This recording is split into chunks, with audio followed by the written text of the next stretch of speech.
Apakah di dunia ini benar-benar ada hantu? Jika pertanyaan ini diajukan kepada 10 orang, bagaimana jawaban mereka? Tidak ada. Itu pastilah jawaban mayoritas orang di luar sana. Aku juga begitu. Aku pada dasarnya adalah seorang materialis. Tetapi, setelah lama berprofesi sebagai polisi kriminal, sedikit banyak aku menjadi sedikit percaya tahayul. Setiap kali menyaksikan kekejaman dan keanehan di tempat kejadian perkara, TKP, di dalam hatiku muncul hasrat yang kuat untuk menangkap pelakunya. Tapi, jika pelakunya benar-benar sesosok hantu, bagaimana cara menyelidikinya? Ketika aku sedang merenungkan pertanyaan absurd ini, aku sedang berdiri di sebuah TKP.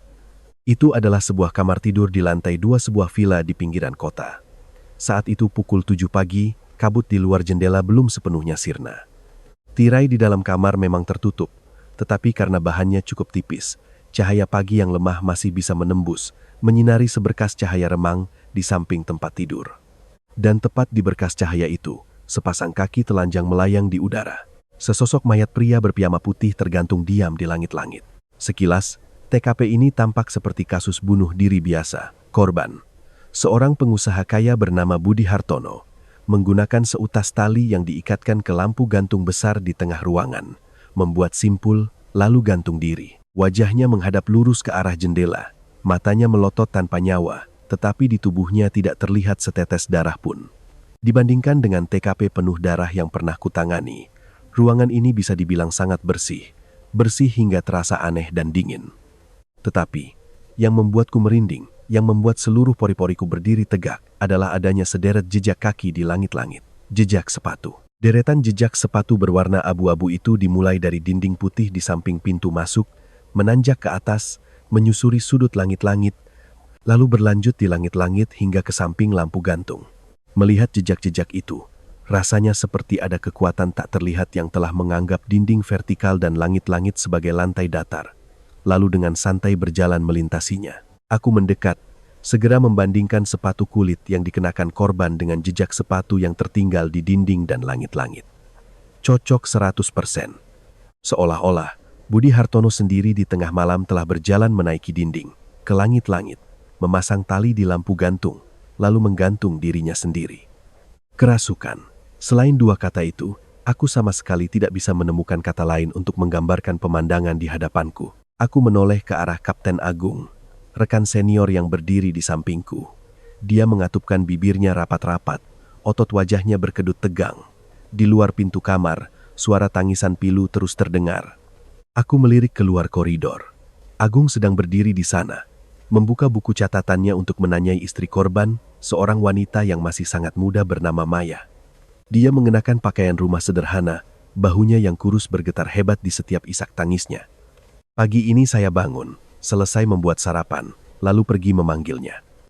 Begitu saya mendorong pintu, saya melihatnya sudah tergantung di bawah lampu itu. Saat itu, saya benar-benar tidak percaya. Dia yang tadinya sehat-sehat saja. Bagaimana bisa bunuh diri? Kata Maya sambil terisak. Kedua tangannya menutupi wajah. Air mata mengalir deras dari sela-sela jarinya. Agung, setelah mendengar itu, menoleh ke arahku dengan tatapan bertanya. Aku berdiri di pintu, menggelengkan kepala perlahan sebagai isyarat. Mendapat sinyal dariku, dia berbalik dan berkata kepada Maya dengan suara berat, "Saat ini kami belum bisa memastikan ini adalah kasus bunuh diri." Mendengar kalimat itu, Maya tiba-tiba mengangkat kepala, tangisannya berhenti seketika.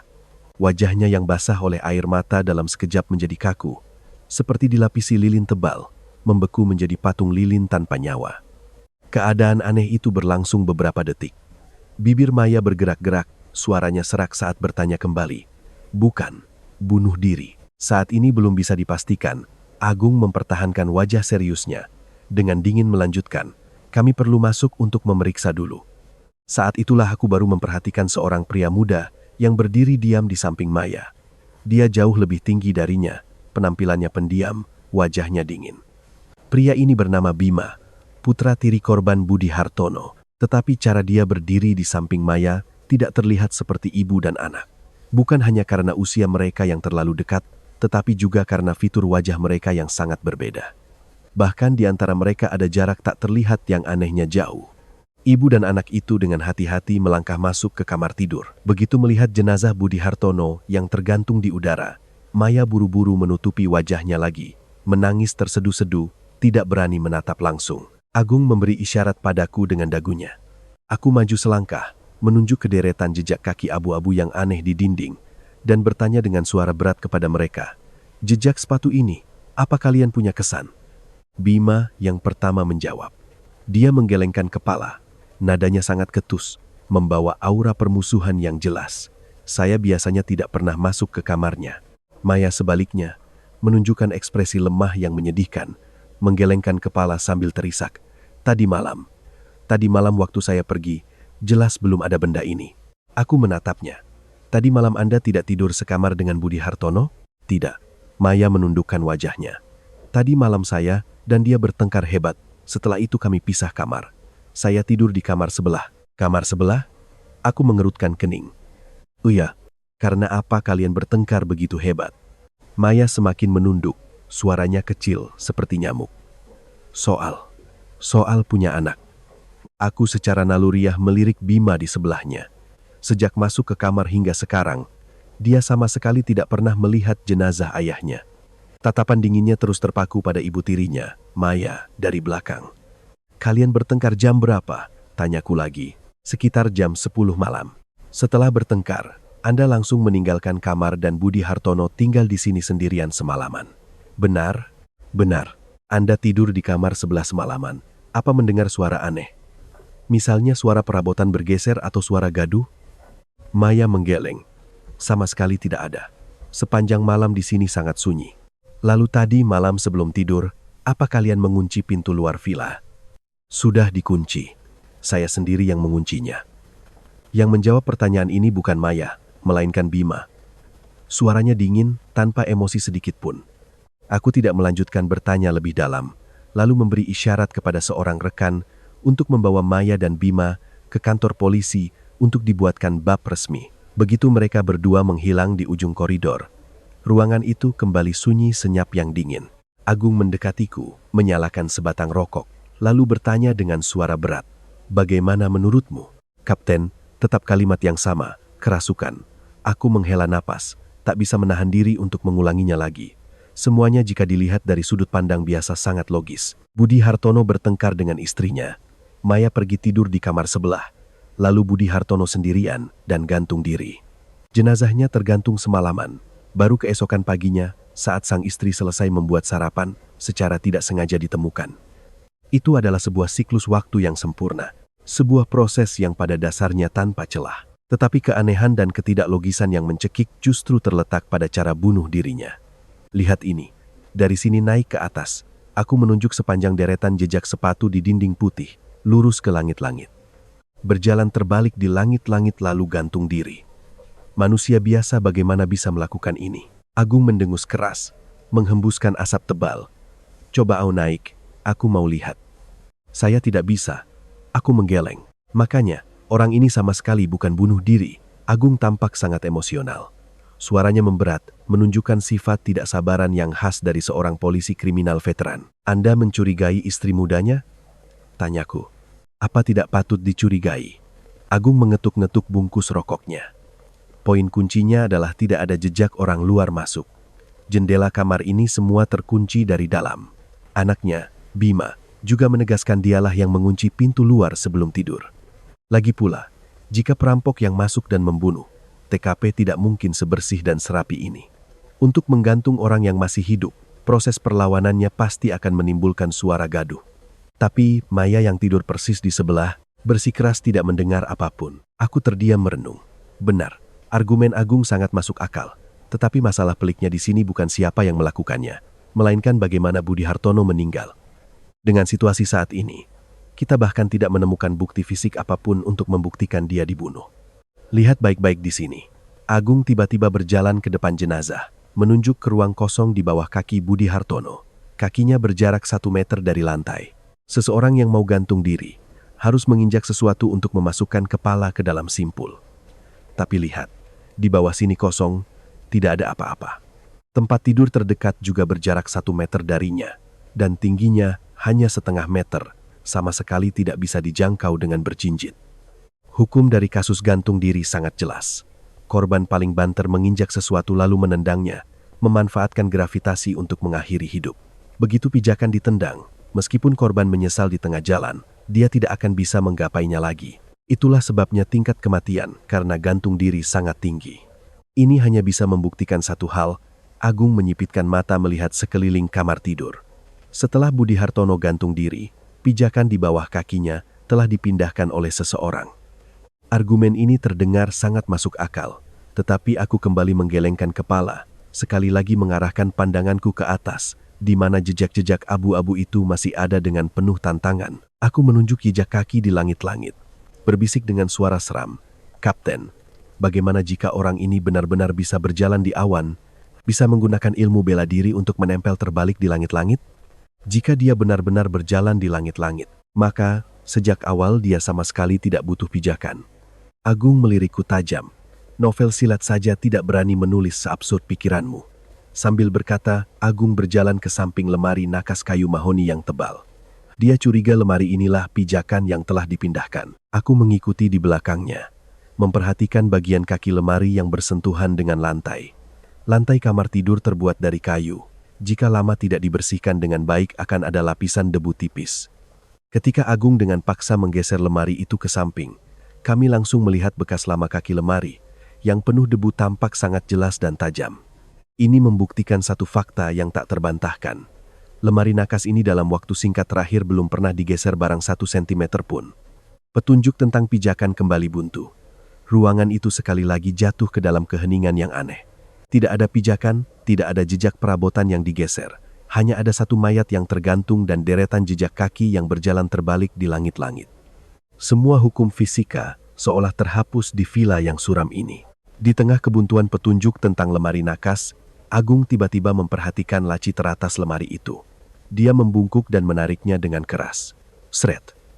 Selembar kertas putih yang tergeletak diam di dalam laci gelap langsung menarik perhatian kami berdua.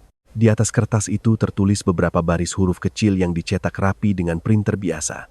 Tetapi yang membuatku dan Agung berhenti adalah 2 kata judul yang terpampang di sudut atas. Surat wasiat.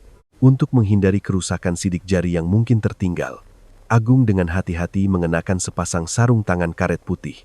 Dengan lembut mengangkat surat wasiat itu dari laci. Isinya adalah seluruh rencana pembagian aset atas nama korban, Budi Hartono. Pria ini menulis bahwa setelah dia meninggal, seluruh warisan besar termasuk properti, tabungan, dan beberapa hak kekayaan intelektual senilai hampir 10 miliar rupiah akan diwariskan seluruhnya kepada istri mudanya, Maya. Sedangkan putra kandungnya, Bima, tidak akan mendapatkan warisan sepeser pun. Hampir 10 miliar. Gumam Agung membaca angka yang tertera di kertas, matanya memancarkan kilatan tajam dari seorang polisi kriminal veteran. Motif pembunuhannya sudah jelas sekali. Dia terus merogoh lebih dalam ke dalam laci, mencari-cari sejenak lalu mengeluarkan setumpuk dokumen tebal. Aku meliriknya, sebagian besar adalah kontrak bisnis dan dokumen transaksi komersial. Tampaknya saat masih hidup, bisnis Budi Hartono sangat sukses, uangnya tak terhitung. Aku membolak-balik tumpukan kertas itu, mengerutkan kening dan bertanya, apa ada akta notaris dari pengadilan atau kantor notaris? Agung mengobrak-abrik sejenak lalu menggeleng. Tidak ada. Hanya ada kertas cetakan ini. Palsu. Aku menatap lekat surat wasiat itu. Surat wasiat ini sepenuhnya diketik dan dicetak dari komputer, bukan tulisan tangan. Ini berarti kami sama sekali tidak bisa menggunakan metode analisis tulisan tangan biasa untuk menentukan keasliannya. Siapapun bisa mengetik isinya, dan siapapun bisa menekan tombol cetak dari komputer Budi Hartono. Untuk tahu asli atau palsu, kita harus menemukan file asli dokumen ini. Agung berdiri, matanya menyapu seluruh kamar tidur yang penuh hawa dingin. Di kamar tidur ini tidak ada komputer. Aku ingat denah villa ini. Seluruh sistem komputer dan printer untuk pekerjaan Budi Hartono diletakkan di ruang kerja besar di seberang koridor. Ayo ke ruang kerja. Agung menggerakkan dagunya. Kami keluar dari kamar tidur yang berisi mayat tergantung itu, melintasi koridor gelap, dan membuka pintu masuk ke ruang kerja korban. Komputer Budi Hartono tergeletak diam di atas meja kerja kayu besar. Beruntung, komputer itu dalam mode tidur dan sama sekali tidak dilindungi kata sandi. Aku duduk di kursi dan menggerakkan mouse untuk membangunkan layar. Tujuan awal kami adalah mengakses drive untuk mencari file asli surat wasiat itu, untuk melihat kapan file itu dibuat. Tetapi, begitu layar komputer menyala, bahkan sebelum kami sempat membuka folder apapun, sebuah file video yang tergeletak mencolok di tengah desktop langsung menarik seluruh perhatianku. Nama file video itu hanya serangkaian angka tanggal yang tidak berarti, tetapi thumbnailnya adalah sudut gelap remang-remang yang menghadap ke jendela kamar tidur Budi Hartono. Aku merasa dadaku sesak, jariku gemetar saat mengklik 2 kali untuk membuka video itu. Perasaan ngeri dan ganjil mulai merayap, menyelimuti ruang kerja yang sunyi. Video dimulai dalam suasana remang-remang. Itu adalah rekaman yang dibuat pada malam hari. Pemandangannya dari luar villa, menghadap langsung ke jendela kamar tidur Budi Hartono. Selain seberkas cahaya pucat yang terpancar dari jendela yang tertutup tirai, seluruh area sekitarnya gelap gulita, suram, dan sunyi senyap yang menakutkan. Karena tirai jendelanya sangat tipis, melalui cahaya yang terpancar, kami bisa melihat dengan jelas bayangan seseorang di dalam kamar. Itu adalah bayangan terbalik. Bukan terbalik seperti berdiri dengan tangan, melainkan melayang terbalik di udara. Melalui tirai, kaki bayangan itu seolah-olah menapak dengan kokoh di permukaan langit-langit. Bayangan itu mulai bergerak ke tengah ruangan. Melalui rekaman itu, aku dan Agung bisa melihat dengan jelas bayangan itu sedang berjalan. Tubuhnya sedikit bergoyang mengikuti irama langkah, lalu dia membungkukkan punggungnya. Karena posisinya terbalik, saat dia membungkuk, seluruh bagian atas tubuhnya seolah-olah masuk ke dalam langit-langit. Pemandangan aneh yang melawan hukum fisika itu membuat bulu kuduk berdiri. Saat membungkuk, tubuhnya terus bergoyang ringan. Kedua tangannya sepertinya sedang sibuk mengikat sesuatu di langit-langit. Keadaan ganjil ini berlangsung selama beberapa menit. Kemudian, bayangan itu menjulurkan lehernya secara horizontal, menoleh ke arah langit-langit, lalu jret. Meskipun terhalang tirai yang membuat gambar menjadi kabur, melalui garis-garis kasar yang terpantul di tirai, aku masih bisa mengenali bentuk sebuah simpul tali. Simpul itu ditarik kencang menjadi sebuah garis lurus. Segera setelah itu, tubuh bayangan itu tiba-tiba jatuh bebas secara vertikal. Dan tepat pada saat yang mencekik itu, video tiba-tiba berakhir. Layar komputer kembali ke tampilan desktop yang sunyi. Aku terpaku di tempat, pikiranku kosong, napasku terengah-engah. Aku memutar ulang video itu, lagi dan lagi. Aku menontonnya 5 hingga 6 kali. Seperti orang kesurupan, mataku terpaku pada layar tanpa berkedip. Pembunuhan, bisikku, memecah keheningan pekat di ruang kerja. Seberapapun TKP ini mirip bunuh diri, seberapapun bukti fisik menentang hipotesis pembunuhan, video ini adalah jawabannya. Seseorang yang akan bunuh diri tidak akan pernah memasang kamera untuk merekam dirinya sendiri. Dan kalaupun dia punya hobi aneh seperti itu, setelah melompat ke simpul tali dan meninggal, bagaimana caranya dia mengambil kartu memori, memasukkannya ke komputer, lalu menyalin file video ke desktop? Satu-satunya penjelasan adalah, ini adalah pembunuhan yang disamarkan sebagai bunuh diri mistis. Seseorang telah merekam video ini, dan dengan sengaja meninggalkannya di komputer sebagai tantangan bagi polisi. Agung segera menelepon unit teknis forensik untuk memeriksa file video tersebut. Hasilnya dengan cepat membuat kami semakin merinding. Seluruh rekaman itu asli, direkam secara kontinu, tanpa ada jejak pemotongan, penyuntingan, atau efek khusus apapun. Itu berarti apa yang direkam kamera adalah nyata. Tadi malam, benar-benar ada seseorang yang berjalan di langit-langit kamar tidur, memasang tali di lampu gantung, lalu gantung diri. Tetapi mengapa video itu berakhir tiba-tiba saat tubuhnya jatuh? Seolah-olah pelaku sengaja memotong bagian selanjutnya untuk meninggalkan teka-teki yang menggantung. Sebuah ketegangan ganjil yang kini kami hadapi. Aku mematikan layar komputer, berdiri dan berjalan ke balkon, melihat keluar area villa untuk mencari lokasi kamera. Video itu direkam lurus menghadap jendela kamar Budi Hartono di lantai 2. Dengan sudut setinggi itu, perekam tidak mungkin berdiri di tanah. Mataku menyapu taman yang suram, lalu berhenti pada sebuah pohon besar tua di sisi timur laut villa. Pohon itu memiliki dahan besar yang panjang dan kokoh, menjulur tepat ke posisi di depan jendela kamar tidur korban dengan jarak sekitar 6 meter. Zaman sekarang, baik kamera ponsel maupun kamera profesional memiliki fungsi zoom. Video mistis itu 90% kemungkinan direkam dari dahan pohon itu. Untuk mencari jawaban atas rekaman mistis itu, aku secara pribadi memanjat dahan pohon besar itu saat senja. Sudut pandang dari dahan itu cocok 100% dengan sudut kamera dalam video. Tetapi itu masih belum cukup untuk menjelaskan mengapa seseorang bisa berjalan di langit-langit. Villa itu, saat malam tiba, menjadi semakin suram dan dingin. Sambil menunggu hasil pemeriksaan mendalam, aku menyempatkan diri untuk memeriksa kembali semua kamar di rumah itu, terutama kamar tidur di sebelah kamar Maya dan kamar tidur yang simetris di lantai 1 milik Bima. Kamar Maya sangat kosong, hanya ada sebuah tempat tidur besar yang sederhana. Sepertinya dia jarang di sana. Sebaliknya, kamar Bima yang berada di sisi lain villa memiliki struktur dan tata letak yang simetris dan terbalik dengan kamar tidur ayahnya di lantai 2. Keesokan paginya, unit forensik akhirnya mengirimkan laporan otopsi dan barang bukti. Penanggung jawabnya adalah Dr. Yudi, seorang pria parubaya yang terkenal dengan ketelitian dan kepala dinginnya. Kapten Agung, Bima, kemari lihat ini. Dr. Yudi melambaikan tangan memanggil kami ke ruang kerjanya. Di atas meja ada tali barang bukti yang telah dilepaskan dari lampu gantung. Dia menggunakan kaca pembesar untuk memeriksa ujung tali yang tadinya terikat di lampu gantung, lalu berkata dengan suara berat, "Saat saya memeriksa dengan teliti celah-celah dan serat tali ini, saya menemukan sejumlah besar serbuk gergaji dan serpihan kulit kayu kecil yang menempel di dalamnya. Aku terkejut. Kulit kayu. Tapi langit-langit kamar tidur Budi Hartono sepenuhnya terbuat dari panel plastik. Lampu gantungnya juga terbuat dari logam dan kristal. Bagaimana mungkin ada bahan kayu atau kulit kayu di sana?"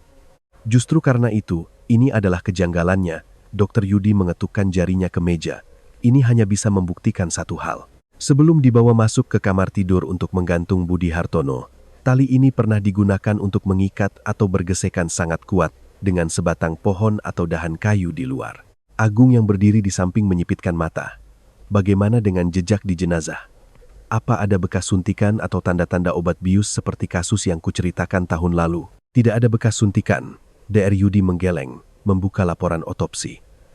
Tepi bekas tali di leher korban menunjukkan memar dan pendarahan yang jelas, membuktikan saat tali menjeratnya, korban masih hidup.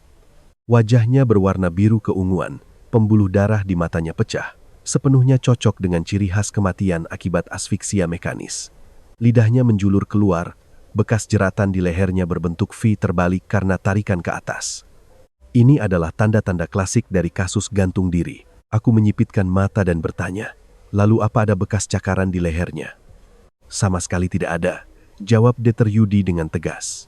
Jika seseorang digantung dalam keadaan tidak sadar, secara naluriah mereka akan meronta dan menggunakan jari-jari mereka untuk mencoba melepaskan tali yang menjerat leher. Proses itu pasti akan meninggalkan bekas cakaran kuku di leher. Tapi leher Budi Hartono sangat mulus, selain bekas jeratan tali, tidak ada luka lain. Laporan forensik sekali lagi membawa kasus ini ke dalam lingkaran kontradiksi yang gila. Sains membuktikan korban digantung saat masih hidup dan tidak meronta sama sekali, persis seperti bunuh diri. Tetapi di sela-sela tali, ditemukan serpihan kulit kayu dari luar, dan di komputer tersimpan rekaman korban berjalan terbalik di langit-langit. Dr. Yudi menghela napas dan merapikan berkas. Semua gejala di jenazah menunjukkan kematian akibat asfiksia mekanis biasa. Saya akan membawanya ke kamar mayat untuk otopsi lebih lanjut untuk melihat apakah dia diracun sebelumnya. Ketika mobil forensik membawa jenazah dan tali itu pergi, Villa Budi Hartono tiba-tiba menjadi sangat kosong. Kini, di dalam kamar tidur lantai 2 itu, hanya tersisa deretan jejak sepatu abu-abu yang berjalan terbalik di langit-langit, menatap kami seperti senyum mengejek dari kekuatan tak terlihat. Deretan jejak sepatu abu-abu itu penuh debu. Lantai kamar tidur Budi Hartono terbuat dari parket kayu mahoni. Semua orang yang keluar masuk selama ini tidak punya kebiasaan melepas sepatu. Meskipun lantainya terlihat bersih, jika disentuh dengan jari, akan menempel debu. Aku menggunakan selotip khusus untuk mengambil sampel. Lapisan debu di jejak kaki terbalik itu sama persis dengan lapisan debu di lantai, dan cocok dengan sol sepatu kulit yang dikenakan Budi Hartono saat meninggal. Aku sengaja menyimpan sepatu itu, dengan hati-hati mengukur ukurannya dan membandingkannya dengan jejak di dinding dan langit-langit. Cocok persis. Yang membuatku paling merinding adalah di tepi sol sepatu, terutama di bagian tumit dan ujung sepatu korban, masih tersisa bercak-bercak putih samar. Aku mengikisnya sedikit dengan pisau kecil, meletakkannya di telapak tangan, lalu menggosoknya. Itu adalah cat tembok putih. Dinding putih di kamar tidur juga memiliki sebagian kecil cat yang terkelupas karena terinjak. Tetapi anehnya, saat jejak kaki itu naik ke langit-langit, jejak pengelupasan ini menghilang. Langit-langit terbuat dari panel plastik, bukan dicat. Alhasil, Jejak sepatu di langit-langit warnanya sangat pucat, samar seperti kabut. Manusia biasa, bagaimana bisa dengan santai berjalan di dinding dan meninggalkan jejak sepatu di atasnya? Misteri kulit kayu dan rekaman mistis terus berputar di kepalaku sepanjang hari. Hingga malam tiba dan kegelapan menelan villa itu, aku menarik Agung kembali ke ruang kerja. Aku membuka file video di komputer, menggunakan perangkat lunak khusus untuk mengatur kontras dan meningkatkan kecerahan rekaman hingga maksimal. Tepat saat kecerahan ditingkatkan, sebuah petunjuk mengejutkan yang tersembunyi di dalam kegelapan video itu akhirnya terungkap. Ketika dinding gelap di sekitar jendela dalam video menjadi lebih terang, aku mulai melihat garis-garis samar dari batu bata di dinding luar villa. Dan ketika membandingkan garis-garis ini dengan video yang kurekam sendiri saat senja, aku langsung menemukan sebuah penyimpangan besar.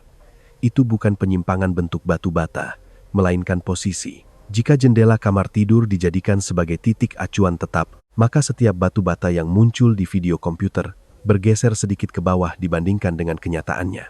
Ini sama sekali bukan ilusi optik. Penemuan detail ini membuat darahku mendidih. Aku hampir melompat dari kursi. Aku samar-samar menemukan inti dari seluruh trik sulap ini. Aku segera membawa laptop berisi video yang telah dicerahkan, berlari ke semua kamar tidur di villa untuk membandingkan posisi batu bata dari luar jendela.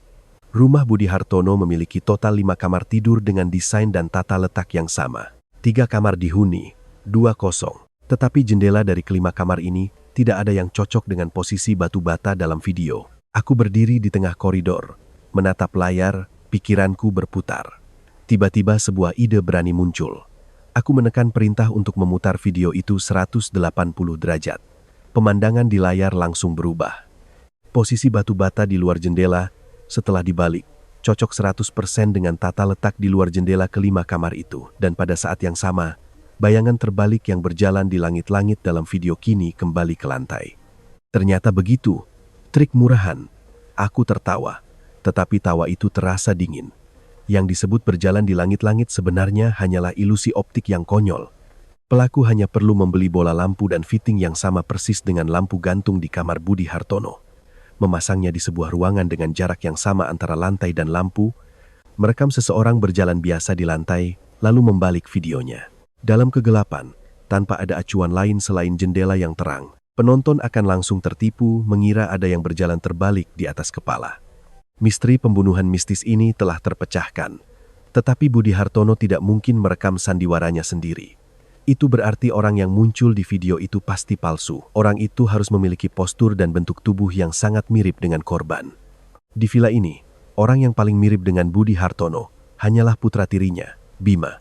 Video mistis itu 90% kemungkinan direkam di kamar Bima di lantai 1, yang tata letaknya simetris dan terbalik dengan kamar ayahnya. Aku segera turun ke kamar Bima.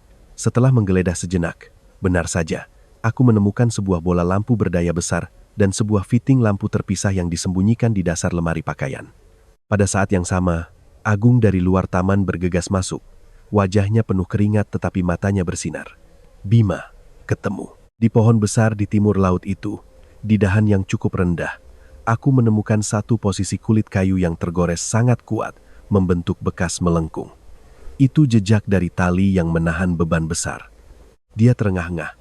Dengan suara berat melanjutkan, Budi Hartono memang meninggal karena gantung diri. Tapi tempat dia menghembuskan napas terakhir bukan di kamar tidur lantai 2, melainkan di luar, di dahan pohon itu. Bekas gesekan itu berada di bagian atas dahan yang sedikit miring, panjangnya sekitar 10 cm. Ini membuktikan tali itu tidak diikat mati ke pohon, melainkan ada seseorang yang berdiri di dahan, menarik tali dari sisi lain untuk menggantung Budi Hartono. Tapi Kapten, aku menyipitkan mata menatap Agung. Bima sendirian bagaimana bisa melakukan ini? Budi Hartono itu pria dewasa. Meskipun diseret ke pohon, dia pasti akan meronta. Tapi di leher korban sama sekali tidak ada bekas cakaran. Forensik juga membuktikan dia digantung saat masih hidup, dan dengan sukarela memasukkan kepalanya ke dalam simpul. Agung tersenyum dingin. Senyum polisi tua itu tampak bengkok di bawah lampu taman villa. Kau lupa siapa lagi yang ada di rumah ini? Masih ada Maya. Kata-kata Agung bagaikan kilat yang menyambar kegelapan, membuatku benar-benar sadar. Benar, Maya adalah istri yang dinikahi Budi Hartono. Seorang pria parubaya yang menikahi istri muda yang terpaut 22 tahun. Secara psikologis pasti akan selalu memanjakan dan mencari sensasi. Jika di tengah malam, Maya mengajaknya bermain permainan romantis kecil, mengikat tangannya dengan plester lembut lalu membawanya ke bawah pohon di taman, dia pasti akan menurut tanpa curiga.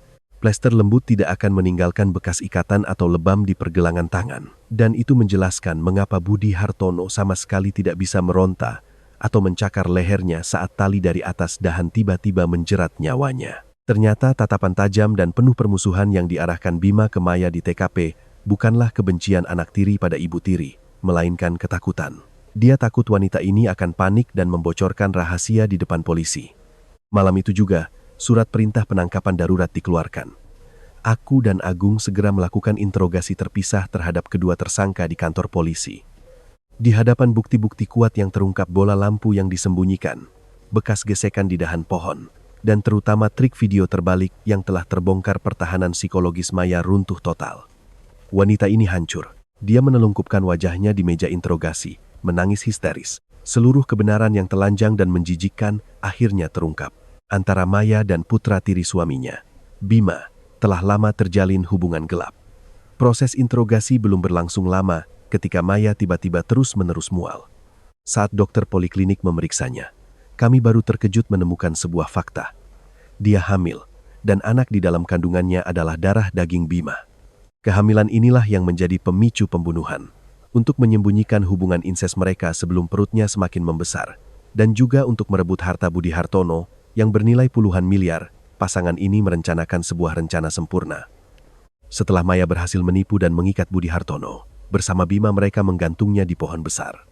Kedua pelaku kemudian membawa jenazahnya kembali ke kamar tidur lantai 2, menggunakan sepatu korban untuk membuat jejak di dinding dan langit-langit, menciptakan sebuah TKP palsu yang mistis.